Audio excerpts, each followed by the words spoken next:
You walk into a room. You haven't said a word. But before you even open your mouth, they've already made up their mind. Your posture, your eye contact, your facial expression. They've spoken louder than any sentence ever could. This is body talk, the invisible language that runs beneath every conversation. And it's not optional.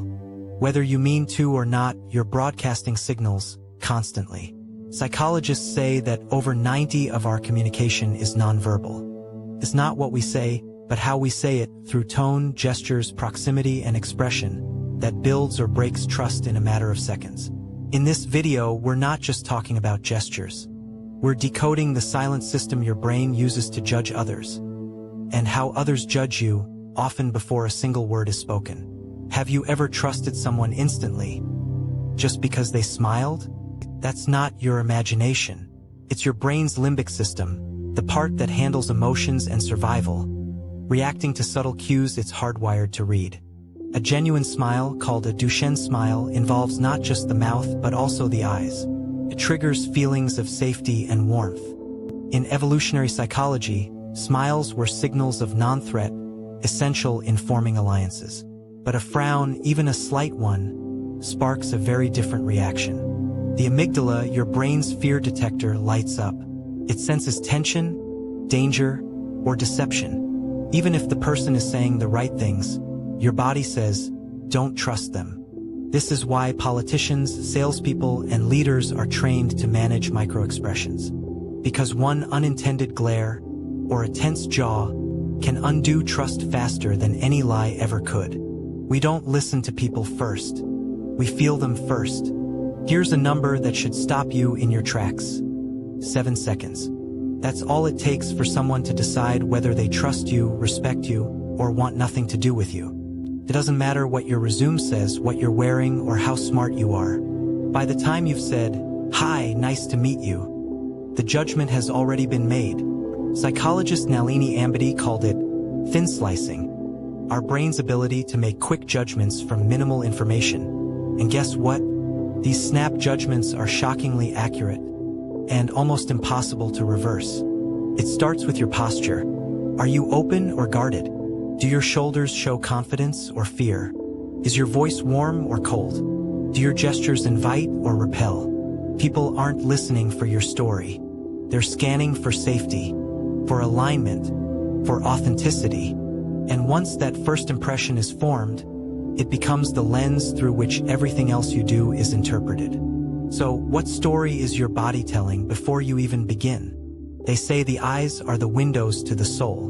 Neuroscience says they're the windows to intention. When we look someone in the eyes, our brains activate something called the superior temporal sulcus, a region that helps us interpret where others are focusing their attention and what they might do next. It's how we predict behavior, and it's also how we detect trustworthiness. Sustained eye contact, when appropriate, signals confidence, honesty, and engagement. But avoid eye contact too much, and you risk looking evasive or anxious. Stare too intensely, and now you're intimidating or manipulative. Here's a psychological twist. Infants as young as 2 days old prefer to look at faces with open, direct eyes. That's how deep this wiring goes. In high-stakes settings, job interviews, negotiations, even dates, your eyes are doing more talking than your mouth. They reveal your intent, your comfort, your alignment. So, ask yourself, when you speak, are your eyes supporting your message or quietly undermining it? Imagine standing tall, chest open, hands on hips, like a superhero. Now imagine slouching in a chair, arms crossed, shoulders collapsed. Which version of you do people trust more? Welcome to the world of power poses, body positions that don't just project confidence. They actually create it.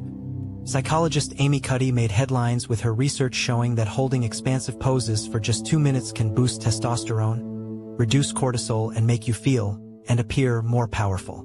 Even if you're nervous inside, your body can trick your brain into confidence. And that confidence radiates through your posture, tone, and facial expressions. Now here's the kicker. People respond to your body language before they process your words. They mirror it subconsciously. So, if you enter a room with your body signaling calm dominance, people will often reflect that energy back and trust you more. Confidence isn't always something you feel first. Sometimes it's something you perform until your mind catches up. Have you ever noticed that when two people are truly connecting, they start to move the same way? They lean in together, cross their arms at the same time, nod in rhythm. That's called mirroring, and it's one of the brain's deepest shortcuts to trust. According to social psychologists Chartrand and Bargh, this unconscious mimicry, known as the chameleon effect, builds a sense of connection and likability. We tend to trust people who act like us because our brains interpret similarity as safety. In fact, studies show that when a salesperson subtly mirrors a client's body language, their sales success rate significantly increases. But be warned, mirroring must be natural, not forced. When done authentically, it feels like chemistry. When done artificially, it feels like manipulation. Your brain is constantly scanning. Is this person one of me, or one of them? The more someone sees themselves in your gestures, posture, and rhythm, the more they instinctively lower their guard. It was June 4, 2009. President Barack Obama stepped into Cairo University, about to deliver one of the most pivotal speeches of his presidency, reaching out to the Muslim world. But before he even spoke a word, the world watched something unforgettable. A slow, respectful handshake with Egyptian President Hosni Mubarak. Why did this moment matter? Because in diplomacy, nonverbal cues can shape global narratives. That handshake, firm, steady, eye contact held, conveyed mutual respect, calm authority, and peaceful intention. Political analysts noted how Obama leaned in slightly, smiled warmly, and kept his posture relaxed but confident. It was rehearsed, intentional, and effective.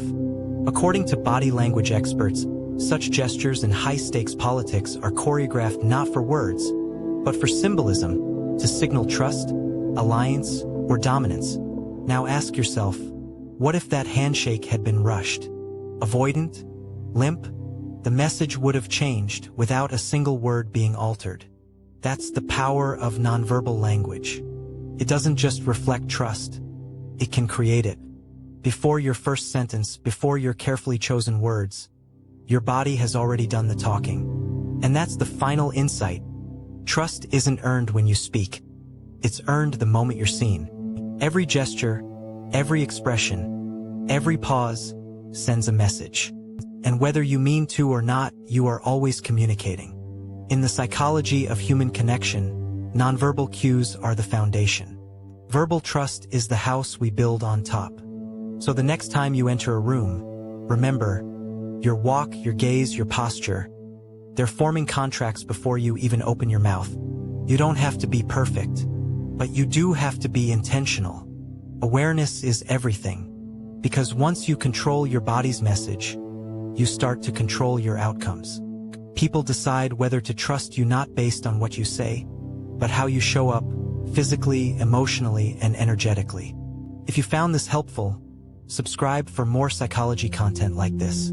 Your body is talking. Let's make sure it says the right thing.